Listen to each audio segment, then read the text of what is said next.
Hello guys, welcome sa ating munting channel. Halika't tayo gumawa ng taniman ng orchids gamit itong ating nyog. Sana may matutunan ka sa bidyong ito at sana tapusin mo ang bidyong ito hanggang sa dulo.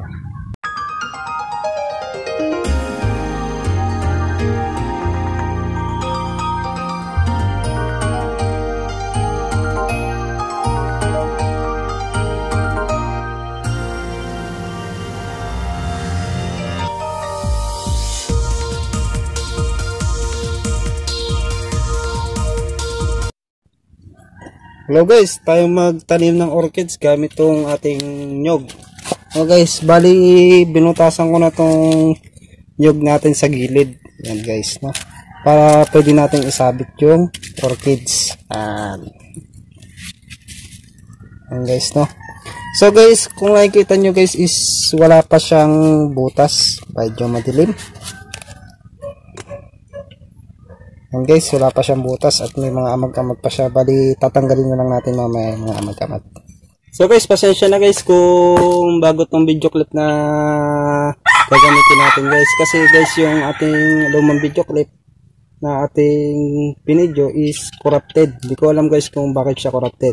Yung tutorial lang naman ito guys is papakita ko lang sa inyo guys kung paano natin bubutasan yung puwit ng nyog para dun mag-drain yung tubig na ibibilig natin sa orchids. Yan. So guys, ang gagawin lang natin guys is pupukpukin lang natin tong pupukpukin lang natin tong bandang puwitan ng nyog hanggang sa matanggal yung pinakabao, yung parting bao dito sa puwitan. Yan. Yan. Kung nakikita nyo guys is tanggal na siya. Tanggal na yung bao dun. Makikita nyo yung fiber. Ito natin makita. Bali natanggal na yung fiber niyan guys, yung pinakabawa niyan. Bali ko fiber na lang yung nakikita natin guys. Tapos guys, pupukpukin naman natin yung bandang puwitan para lang magkaroon ng putas at may drain natin yung ma-drain yung tubig. Guys. Yan guys, yung ginagamit natin nyog guys, ito yung guys yung mga nabubulok na nyog o hindi nagtutuloy na maglaman yung loob. Yan guys. Tapos yun guys, binubuksan natin yung binubuksan natin yung bandang ulo. Tapos pinapalaki natin yung butas. Pagkatapos yun guys is bibilad natin sa araw para matanggal yung pinakalaman. Yung nabubulok na laman sa loob. Yan guys. Bali ito guys is pwede na nating taniman. So guys, pasensya na ulit kasi bagong video clips to guys. No? Hiningi ako ng advance apologize sa inyo guys, no? Kaya na guys, tayo na magtanim ang ating orchids. Yan.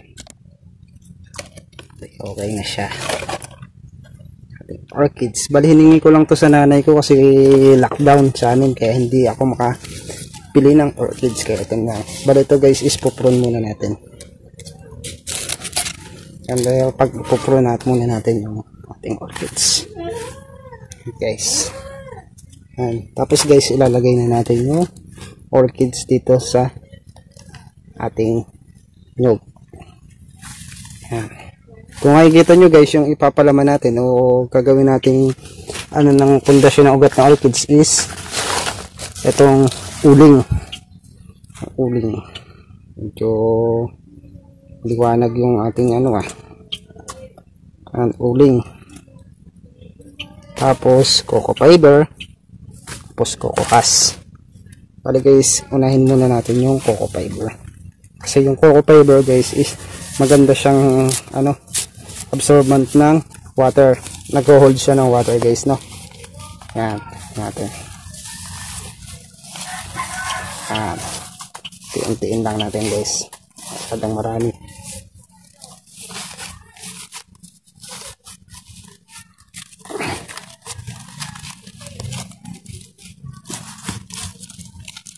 Yan. Tapos guys, lalagay natin ang uling.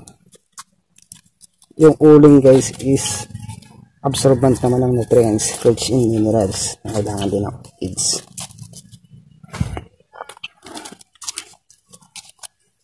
And guys,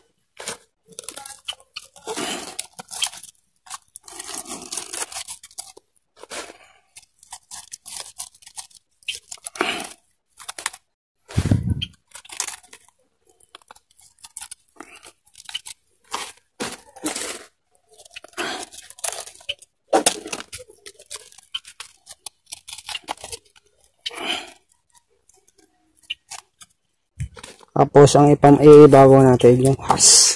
Kasi husk is ano siya, maganda din siya sa ating orchids.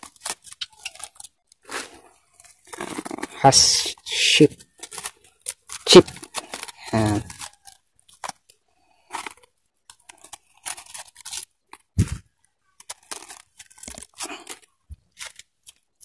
So, napuno na.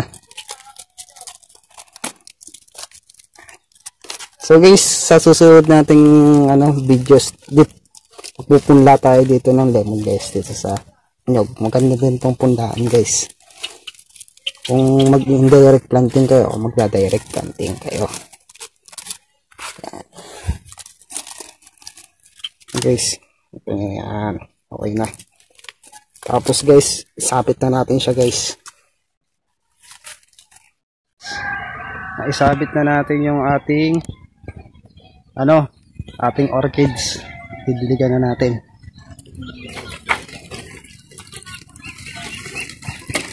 Yan. Ito nyo guys, oh. And guys, bali successful na yung ating pagtatanim ng orchids sa nyog. So guys, hanggang dito na lang ako. Hope na nagustuhan nyo tong video ito. Huwag nyo lang kalimutan na mag-like and subscribe sa aking channel para sa mga future updates. Guys, follow nyo na rin guys yung aking Facebook page dahil doon ako sa upload ng mga videos natin. Nag-upload din ako ng mga videos natin doon guys na hindi ko ina-upload sa YouTube. So guys, hanggang dito na lang ako. At sana nagustuhan nyo tong video ito and happy planting!